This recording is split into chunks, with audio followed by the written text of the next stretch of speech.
Hi, my name is Colleen Crabbe. I'm a nurse practitioner here in primary care in Gainesville, and I'm here to share with you 5 healthy summer tips. The first tip that you need to know, especially in Florida, is protect your skin, and that especially is from the sun. Beyond sunscreen, 30 SPF, applying every 2 hours is really important. Doing a cream layer first. You can use spray after, but cream is better if you can. Beyond the sunscreen, what's probably most important, beyond avoiding certain hours of the day, is putting barriers on.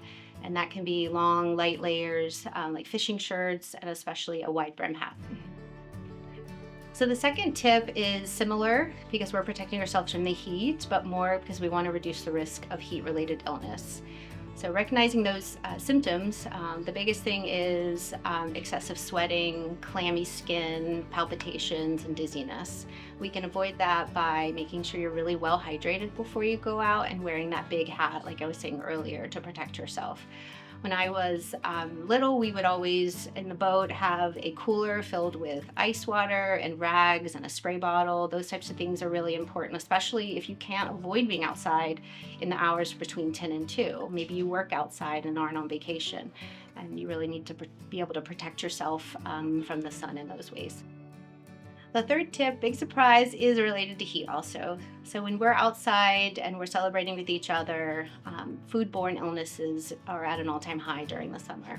When the temperature is over 90, we have the germs in our food can multiply at a much quicker rate and more likely to make you sick. So it's good to use your coolers, have bowls of ice with salads on top, and that can help reduce these risks.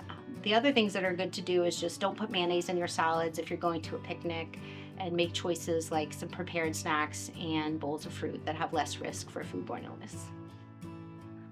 The fourth tip is move your body. Now, this is important not just in the summer, but anytime, but my patients often tell me that they don't exercise in the summer because it is too hot.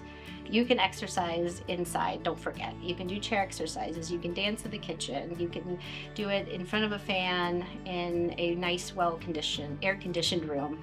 So moving your body 30 minutes, at least 5 times a week of moderate exercise is going to help you reduce your risk of stroke, heart disease, and even reduce your risk of depression. Tip number 5 is just to have fun. Connect with your family and friends as much as you can. The summer really gives us, for most of us, a little more flexibility to stay up later with the longer days and also the more relaxed summer schedules with our kids.